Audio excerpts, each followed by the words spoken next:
입니다. 아멘.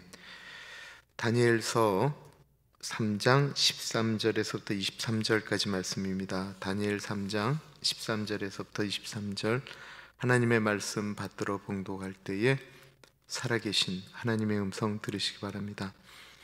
느부갓네살 왕이 노하고 분하여 사드락과 메삭과 아벳느고를 끌어오라 말하매 드디어 그 사람들을 왕의 앞으로 끌어온지라.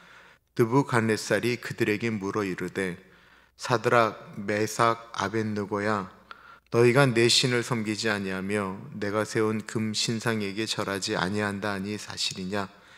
이제라도 너희가 준비하였다가 나팔과 피리와 수금과 사명금과 앙금과 생황과 및 모든 악기 소리를 들을 때 내가 만든 신상 앞에 엎드려 절하면 좋거니와 너희가 만일 절하지 아니하면 즉시 너희를 맹렬히 타는 풀무불 가운데 던져 넣을 것이니 능히 너희를 내 손에서 건져내시니 누구 이겠느냐 하니 사드락과 메삭과 아벳느고가 왕에게 대답하여 이르되 느부갓네살이여, 우리가 이 일에 대하여 왕에게 대답할 필요가 없나이다.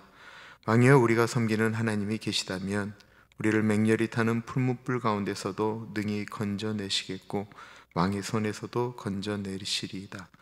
그렇게 아니하실지라도 왕이여, 우리가 왕의 신들을 섬기지 아니하고 왕이 세우신 금 신상에게 절하지도 아니할 줄을 아옵소서.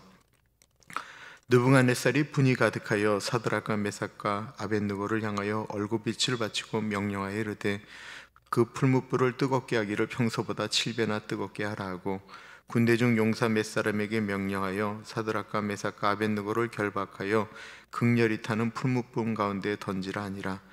그러자 그 사람들을 겉옷과 속옷과 모자와 다른 옷을 입은 채 결박하여 맹렬히 타는 풀무불 가운데에 던졌더라. 왕의 명령이 엄하고 풀무불이 심히 뜨거움으로 불꽃이 사드락과 메삭과 아벳느고로 붙든 사람을 태워 죽였고 이 세 사람 사드락과 메삭과 아벳느고는 결박된 채 맹렬히 타는 풀무불 가운데에 떨어졌더라. 아멘. 우리는 다니엘 2장에서 무서운 꿈을 꾼 바벨론의 느부갓네살 왕이 그 꿈을 해석하는 다니엘을 보면서 하나님을 찬양하는 이야기를 보게 되죠. 느부갓네살 왕의 고백을 보면 이렇습니다. 이에 느부갓네살 왕이 엎드려 다니엘에게 절하고 명하여 예물과 향품을 그에게 주게 하니라. 왕이 대답하여 다니엘에게 이르되 너희 하나님은 참으로 모든 신들의 신이시요 모든 왕의 주제시로다. 내가 능히 이 은밀한 것을 나타내었으니 내 하나님은 또 은밀한 것을 나타내시는 이시로다. 이런 고백을 했던, 이런 하나님을 경험한 느부갓네살 왕이 어떻게 3장에는 금신상을 세울 수 있는가? 참 속상합니다. 속상들 하시죠? 저도 속상한데 2장 47절에 약간의 해답이 있습니다. 그가 하나님에 대해서 이렇게 이야기할 때 너희 하나님은 참으로 모든 신들의 신이다라고 표현하고 있습니다. 어제 김동숙 전사님께서 유일신 사상이 아닌 여러 신들에 대한 다신 사상을 가지고 있기 때문에 그렇다고 말씀하셨던 대목입니다. 느부갓네살 왕은 여러 신들을 섬긴 왕이었습니다. 그 중에 참 하나님, 멋진 하나님이다라고 생각한 것이죠. 근데 이것을 예수 믿는 우리에게는 어떻게 적용하면 좋은 것인가? 어저께 이제 점심을 먹은 다음에 교회 근처를 이렇게 그냥 걸었어요. 그런데 우리한테는 이런 모습이 없는가라는 생각이 들었습니다. 사실 다니엘서 2장과 3장은 긴 시간이 흐른 거예요. 느부갓네살 왕이 꿈을 꾸고 그 꿈을 다니엘이 해석할 때는 그냥 10대였잖아요. 그리고 나서는 다니엘도 그렇고 사드락과 메삭과 아벳느고가 다 이제 지역의 고래 리더가 돼서 다스린 지 한참 시간이 지난 다니엘이 20대 혹은 30대 혹은 40대 이 정도의 시간이 흘렀다라고 생각하시면 돼요. 그러면 느부갓네살 왕처럼 우리가 만약에 꿈 가운데 혹은 어려움 가운데 너무 강력한 문제가 봉착했는데 우리가 그런 것을 통해서 하나님을 만났다고 쳐요. 그리고 우리도 느부갓네살 왕처럼 하나님을 찬양하는 것입니다. 하나님 살아계십니다. 하나님은 이 세상 모든 것 중에 왕 중에 왕이십니다. 하나님 찬양합니다. 내가 이제는 하나님만을 바라봅니다. 하나님만을 의지합니다. 하나님만을 섬깁니다. 라고 고백하면서 신앙의 맛이라고 하는 것을 경험하기 시작했다라고 생각해 보십시오. 하나님이 정말 우리 삶의 가장 우선이 되었습니다. 그러다가 시간이 흐르게 되었습니다. 큰 일도 겪게 되었고요. 교회 생활을 하면서 갈등이라고 하는 것도 경험하게 되었습니다. 보이지 않는 하나님을 섬기는데 우리가 그냥 눈 뜨고 있을 때 보는 것들은 다 우리의 눈 가운데 들어오는 것들입니다. 그것 때문에 욕심이 생기기도 하고 또 그 욕심이 좀 더 커지면 경쟁하려고 하는 것은 아니지만 다른 사람들의 이야기가 내 마음에 질투가 나니까 나도 그것을 갖고 싶다라고 하는 생각도 들게 되었습니다. 신앙이라고 하는 것이 수많은 말씀이 들어오면서 그게 내 삶의 영역 가운데 나를 바꾸는 것이 아닌 머릿속에만 쌓이기 시작하면 그건 지식이 되죠. 그는 신앙적 교만이 되기도 합니다. 다 안다라는 것입니다. 그리고 신앙적 지식만 쌓이고 그것이 내면 안으로 들어와서 하나님의 말씀 앞에 내가 겸손해지는 것이 아니라고 한다면 우리는 신앙적 가면이라고 하는 것을 쓰게 됩니다. 가면이 이렇게 쓰여지면 나는 바뀌지 않는데 신앙적으로는 외형적으로 바뀌게 되는 것입니다. 그리고 예수님을 만난 다음에 예수님이 가장 앞에 세워져 있었는데 그 예수 그리스도를 믿는 신앙이라고 하는 건 보이지 않는 거거든요. 만약에 다니엘이 느부갓네살 왕에게 소개했던 그 하나님이 다른 신들처럼 신상으로 만들어져 있었다고 한다면 어떻게 보면 느부갓네살 왕이 내가 하나님 만난 축기념이라고 하면서 어마어마한 하나님 신상 세울 수도 있었을 거예요. 불행하게도 우리가 만난 하나님이라고 하는 그 경험은 보이지가 않아요. 그래서 우리도 어느 순간인가 하나님이 보이지 않기 때문에 그 보이지 않는 하나님 앞에 어떤 신상을 세우고 있지는 않는가. 여전히 하나님은 보이시지 않기 때문에 우리가 하나님을 맨 앞에 뒀다라고는 이야기는 분명히 하는데 정말 이렇게 진지하게 고민을 해보면 하나님이 정말로 만약에 보인다고 한다면 하나님은 어느 쯤에 서 계실까? 내가 정말 하나님 앞에 가장 앞에 세우고 하나님을 섬기고 있는가? 내 앞에 세워져 있는 것이 하나님인가 금신상인가? 그 사실 아무도 모릅니다. 내 신앙생활이 깊어지면 깊어질수록 더 내 앞에 있는 신상들이 사라져야 되는데 신앙생활이 깊어지면 깊어지는데도 만약에 신상들이 세워지고 있다고 한다면 그건 분명히 우리들의 문제일 것입니다. 처음 꿈을 꿨을 때는 느부갓네살 왕도 두렵고 겸손했을 겁니다. 그리고 시간이 흘렀습니다. 느부갓네살 왕이 금신상을 세우게 될 때는 아마 느부갓네살 왕이 가장 최전성기가 아니었을까 생각되어집니다. 나라도 강해졌고요. 더 이상 정복할 나라가 없을 때입니다. 더 이상 어떤 것도 두렵지 않을 때입니다.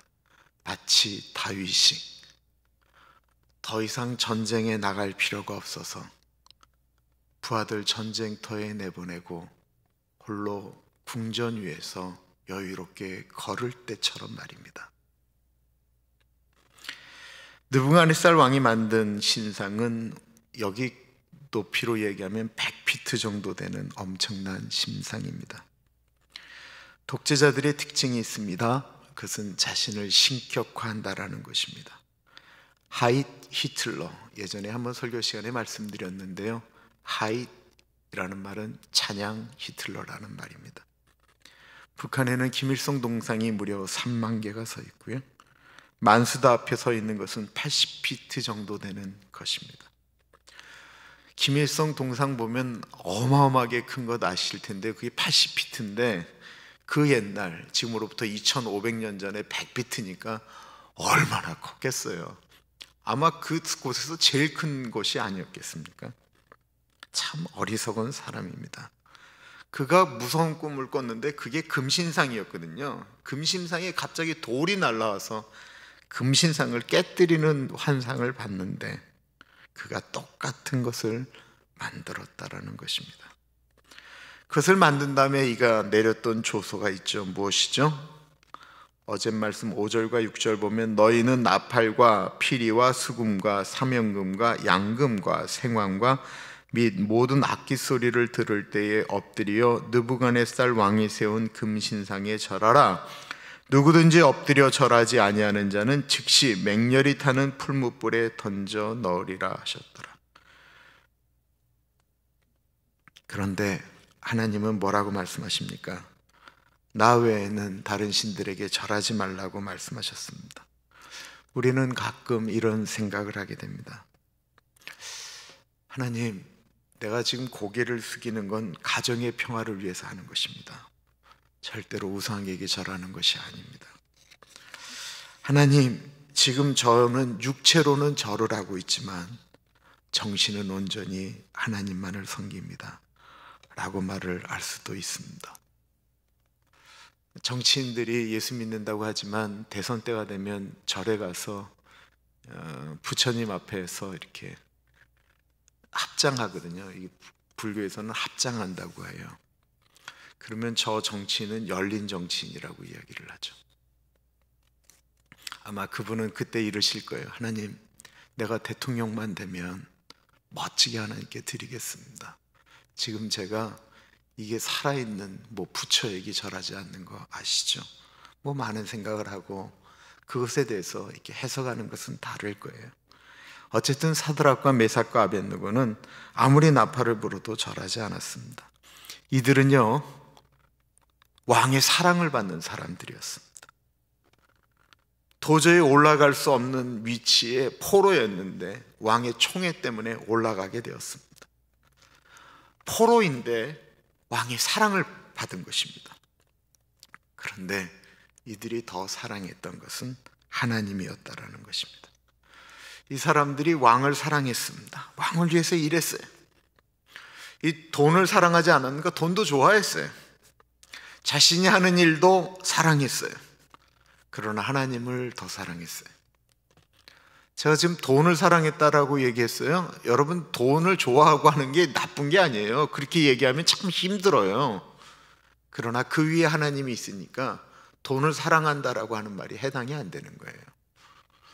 돈을 사랑하지만 그 위에 하나님이 계신다라고 하는 건 하나님을 위해서는 언제나 그냥 그것은 나한테 중요하지 않다라고 얘기하는 것과 똑같기 때문에 그래. 성경 말씀에 나의 계명을 가지고 지키는 자라야 나를 사랑하는 자니 나를 사랑하는 자는 내 아버지께 사랑을 받을 것이요 나도 그를 사랑하여 그에게 나를 나타낸다라고 말씀하셨습니다. 하나님을 사랑하기에 다른 명령은 다 지켜도 그 명령은 지킬 수 없었다라는 것입니다.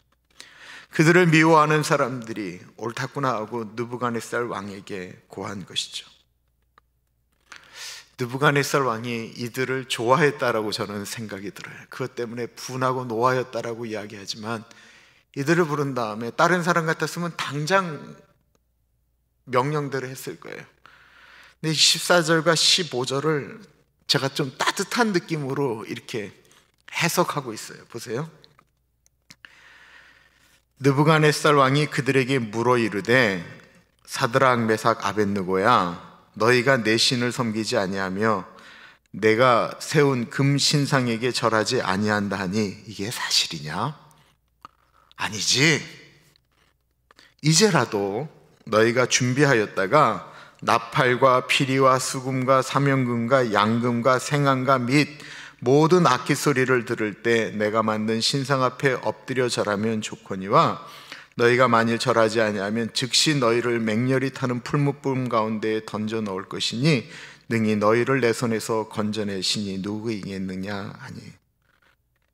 왕이 이렇게 말하면 들을 줄 알았습니다. 그리고요, 왕이라고 하는 위치는요, 한번 본인이 명령을 내려서 그것이 이렇게 결정이 되고 조인이 되면 내가 아무리 사랑하는 사람이라고 해도 그 명령을 지키지 않으면 죽여야 되는 거예요. 그러지 않으면 왕의 명령이 서지를 않게 돼요. 이게 참 어려운 얘기죠. 나중에 보면 이제 다리오 왕이 그 아끼는 다니엘을 사자굴에 넣는 것도 본인이 그렇게 명령한 것이기 때문에 그렇습니다. 근데 문제는 그까지 했으면 좋겠는데 느부갓네살 왕이 좀 더 나간 것 같아요. 능히 너희를 내 손에서 건져낼 신이 어떤 신이 있겠느냐라고 말을 한 것입니다. 가진 사람들의 교만이지요. 하나님 없다라고 말하는 사람들의 교만입니다. 얼마나 교만한 말이에요. 느부갓네살 왕이 자신이 만든 그 신상에게 취했는지 모르겠어요. 이것이 문제입니다. 하나님이 제일 싫어하는 것이 무엇이에요? 교만이라고 하셨습니다. 교만은 넘어짐의 앞잡이라고 이야기합니다. 그때 사드락과 메삭과 아벳느고가 다 이렇게 말합니다. 사드락과 메삭과 아벳느고가 왕에게 대답하여 이르되 느부갓네살 왕이여, 우리가 이 일에 대해서는 왕에게 대답할 필요가 없습니다.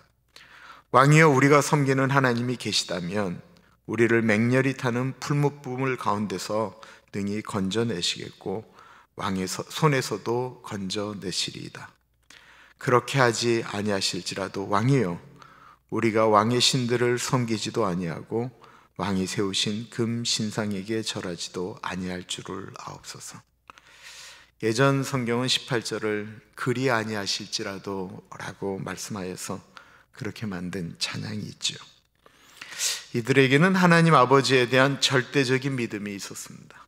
그것은 하나님이 우리를 분명히 구원하실 것이다 라고 하는 믿음입니다. 풀무불 가운데서도 건져내실 것이고 왕의 손에서도 건져내실 것이다 라는 것입니다. 느부갓네살 왕이 내 손에서 구할 신이 어디 있느냐, 여기 있습니다 라고 분명히 말하였습니다. 사실 우리들의 삶이 하나님에게 달려있느냐, 우리의 삶이 사람의 손에 달려있을 때가 대부분입니다. 그것 때문에 우리가 힘들어합니다. 저는 중보기도 한다라고 소문이 났기 때문에 가끔 저희 교회 교인이 아닌 분이 전화를 해서 신앙 상담이라고 하면서 본인의 기도 제목을 줄 때가 종종 있습니다. 이분이 이렇게 말씀하셨어요. 내가 다니는 직장의 상사가 너무 비도덕적이기 때문에 도저히 신앙 양심으로 견딜 수가 없어서 그분 밑에서 일을 못해서 사직하려고 합니다. 근데 말씀을 들어보니까 일리가 있는 말씀이었어요. 제 신앙은 사실은 그곳에서 더 정직하고 바르게 그 일을 감당하십시오라고 하고 싶은데 이분이 너무 많은 상처를 입고 아파하고 힘들어하니까 사직하려고 하는데 참 귀하다라는 생각도 들었어요. 근데 이분의 뒷말이 참 중요해요. 제가 이런 불의함 때문에 직장을 그만두면 하나님이 내 인생 분명히 책임지시겠지요 라고 말씀하셨어요.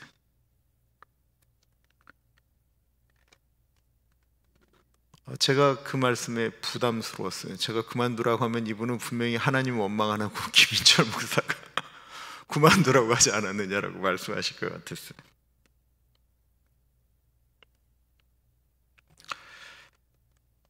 하나님 사랑하는 분이 분명히 맞기 때문에 고통하는 것은 맞는데요, 거기까지 해야지 내가 그래서 이 직장 그만두면 하나님이 더 좋은 직장 예비하실 것이다 라고 이야기하면 그분은 직장 그만두면 안 되는 거예요. 그거는 본인이 불편해서 나온 거예요. 그분 아니라 정직한 분들, 대부분의 사람들이 그런 사람 밑에서 일하면 그런 사람들도 그만둬요. 마치 뭐 본인이 하나님의 사람이기 때문에 그만두는 것처럼 얘기하면 그거 어려워요.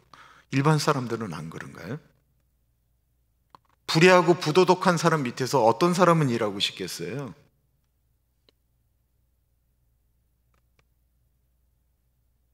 사드락과 메삭과 아벳느고는 사실은 왕 앞이니까 그리 아니하실지라도 라고 얘기한 거지, 그분들은 살리고 죽고 그것까지도 생각도 안 하셨던 거예요. 살 줄 알았기 때문에 그런 게 아니었어요. 이건 하나님 앞에 내가 옳지 않으니까 그냥 그렇게 안 한 거예요. 그분들은 뭐 그렇게 하면 죽는 줄 몰랐기 때문에 그랬겠어요. 그분이 저한테 하셨던 말씀은 저를 시험하는 말씀이었어요. 제가 상사가 불의해서 직장을 그만두면 하나님이 내 인생 책임지시겠죠. 책임지실지 안 책임지실지 나 잘 모르겠어요. 저는 책임지시리라고 믿어요. 하나님이 그분의 삶은 어차피 하나님의 아들이니까 책임지실 거예요. 그러나 그 책임이 그분이 원하는 방식의 책임이 아닐 수 있다는 거예요.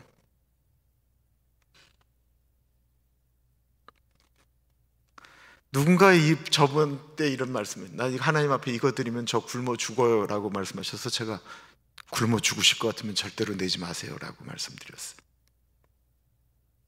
그 정도 마음을 갖고 있는 분이 헌금하면 안 돼요.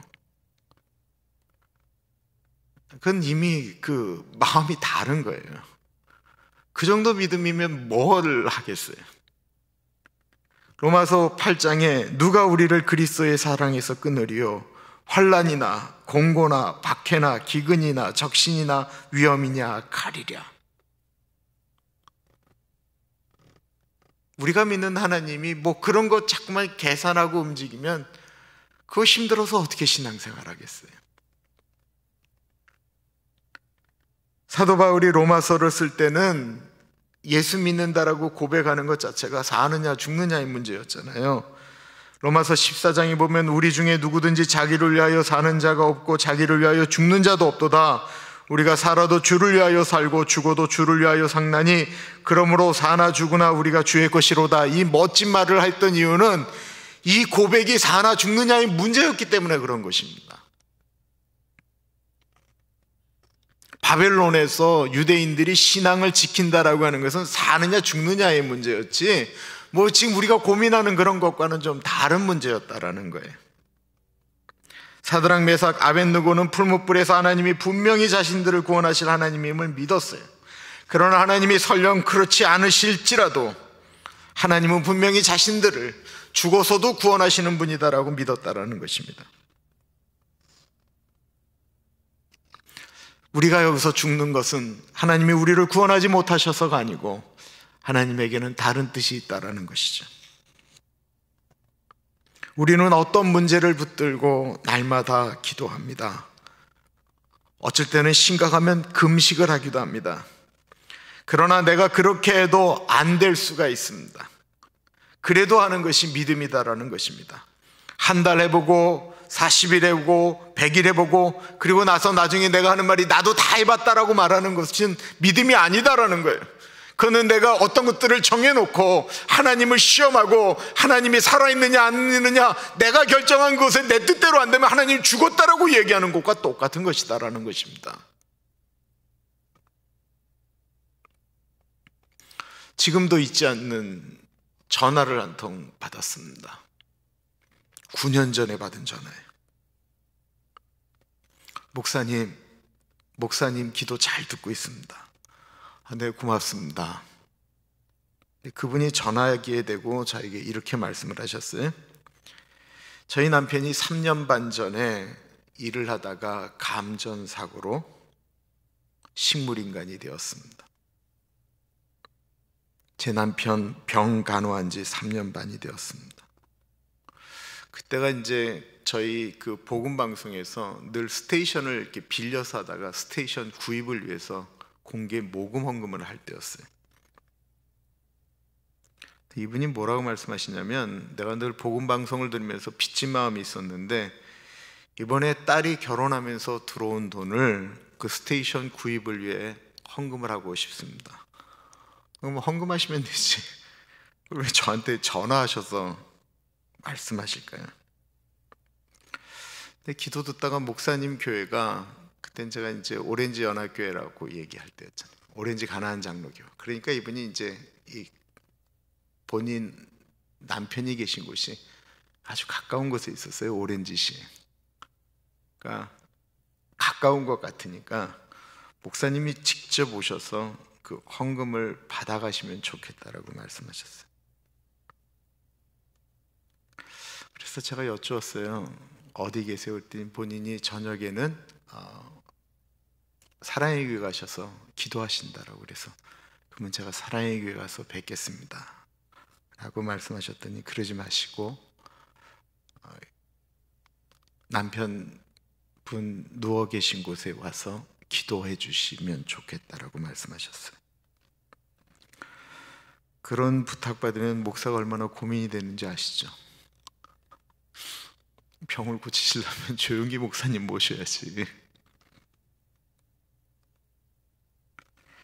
근데 또 제가 섬기는 방송국 헌금이라고 하니까 제가 가야 되잖아요. 부담스러운 만남입니다. 근데 3년 반 동안 식물인간 되신 남편분 병수발한다라고 하시니 그냥 가서 위로라도 해드려야 되겠다라고 하는 생각이 들었어요. 이게 헌금을 받는 문제는 늘 조심스러워요. 그래서 조성호 목사님하고 같이 가기로 했었는데, 조 목사님이 그때 무슨 일이 있어서 할 수 없이 제가 혼자 가게 되었습니다. 간절히 기도드렸습니다. 정말 간절히 기도드렸습니다. 기적이 일어났습니다. 식물인간 되신 집사님이 벌떡 일어나셨으면 얼마나 좋은 기적이었겠어요. 제가 가서 제가 바뀐 거예요. 제가. 하나님이 고쳐주실 것을 믿으셨대요. 그래서 한 달, 두 달 선포하기 시작했답니다. 일어날지어다, 눈을 뜰지어다, 일어나 걸으라. 날마다 식물인간 되신 남편을 붙들고 기도하고 축사하고 그러셨는데, 어느 날 새벽에 정말 세밀한 주님의 음성이 들리더랍니다. 너, 네 남편이 왜 빨리 일어나야 되는 거니? 그렇게 생각해보니까 뭐 이렇게 딱히 할 말이 없더래요. 네 남편이 지금도 좀 돈을 벌어다 줘야 되니? 근데 돈은 저축한 돈도 있고, 딸들이 모두 그 스탠퍼드 하버드를 나왔어요. 그러니까 좀 잘 도와준대요. 그러면 네 남편 병수발하는데 돈이 많이 드니? 그것도 보험으로 다 커버가 되고 있었어요. 근데 다음 질문이 참 중요해요. 너 결혼하기 전에 네 남편과 무슨 관계였니? 남이었지요. 그렇지. 내 결혼하기 전에 네 남편이 나에겐 아들이었다. 내가 사랑하는 아들이었다. 그 말씀에 권사님이 이제 통곡이 나오는 거죠.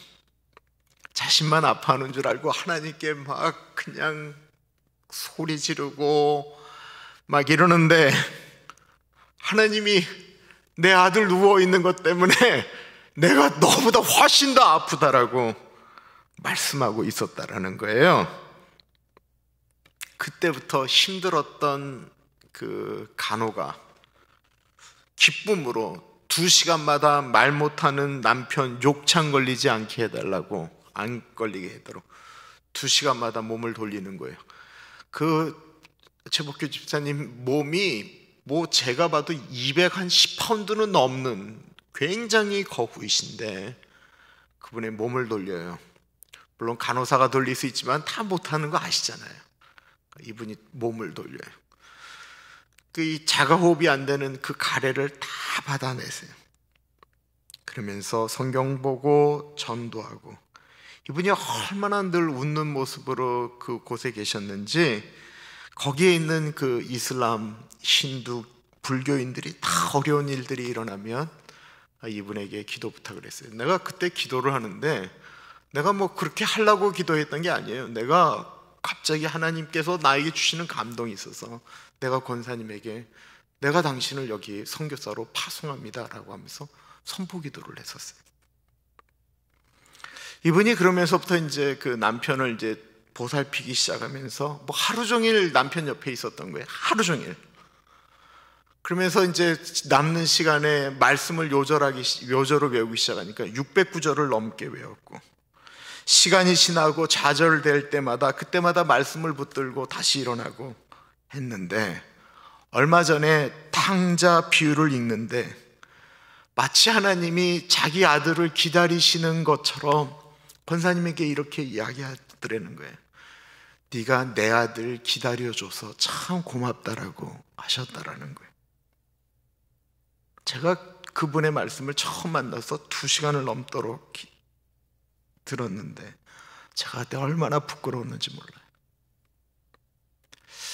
내가 그리 아니하실지라도 내가 성도들을 기다리고 있는가?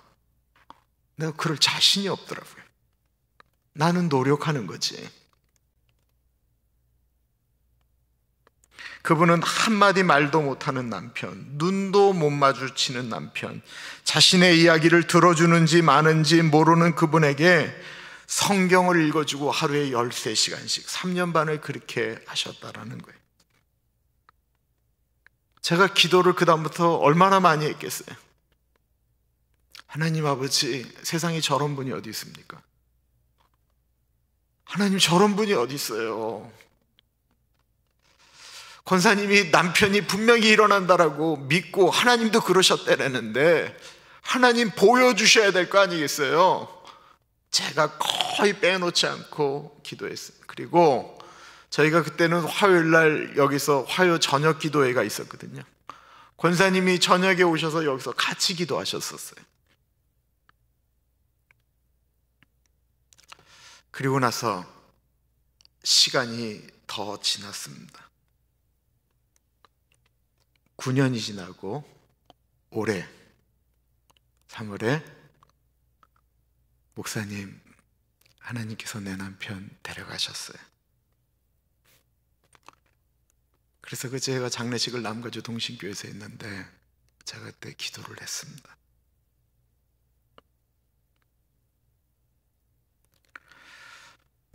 남편 집사님이 살아계셔서 믿음 생활하실 때 나는 은퇴하고 북한 선교하고 싶어 라고 말씀하셨던 것이 기억나서 얼마 전에 연락이 와서 목사님이 내 남편 대신 북한에다가 내가 선교를 위해서 헌금하고 싶다고 그래서 내가 한국에 연결해서 얼마 전에 큰 돈이 한국으로 넘어가게 됐어요. 복음방송에 얼마 전에 젊은이들을 위해서 사역하는데 그분이 그 받은 것, 남편 돌아가시고 받은 것, 그게 글로 가게 됐어요. 이분이 얼마 전에 저한테 보내준 사진은 42년 전 결혼식 때 입었던 그 옷을 입고 교회 앞에서 환하게 찍은 사진이에요. 그러니까 42년 전에 입었던 옷을 그냥 입고 다니는 그런 분이세요.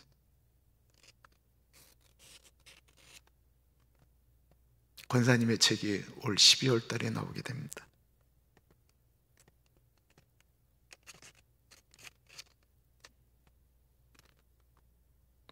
그리 아니하실지라도 여러분, 그 식물인간으로 누워있는 분을 12년 동안 병수발을 하루에 12시간씩 13시간씩 이게 가당하기나 한 것이겠어요? 권사님이 제가 글을 보내면 눈이 너무 안 좋아하셔서 글을 잘 못 보세요.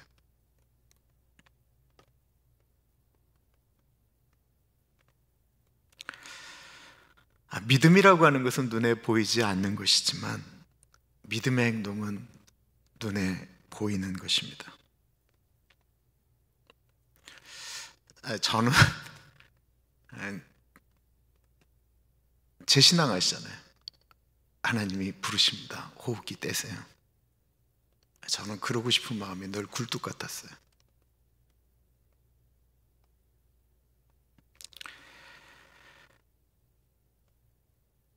그리 아니하실지라도 라고 하는 것을 믿는 신앙은요, 우리가 원하는 대로 되지 않아도 하나님은 이 일을 하나님의 선한 의도 가운데 이끌어 가십니다 고백하는 것입니다. 우리 어떻습니까?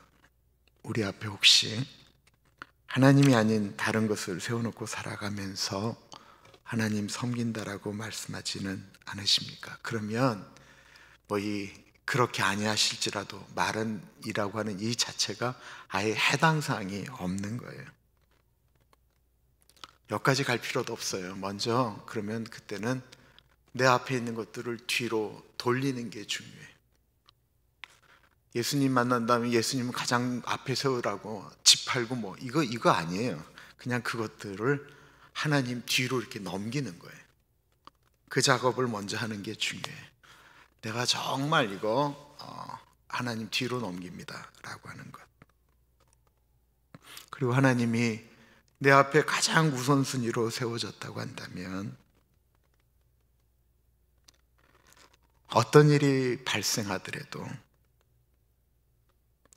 내가 원하는 대로 되어지지 않는다라고 할지라도 하나님의 선한 의도가 있으실 것입니다. 내가 원하는 것은 내가 보기에 선한 것이지 하나님 보기에는 아무것도 아닌 것이기 때문입니다 라고 고백할 수 있는 것입니다. 저희 기도하겠습니다. 원하는 것들이 있으세요? 그것 위해서 기도하시는데 혹시 그리 아니하실지라도 거절당해도 하나님, 제가 하나님 신뢰하며 하나님 원망하는 것이 아니고 하나님 더욱 붙들겠습니다. 우리 같이 기도하겠습니다. 하나님 아버지,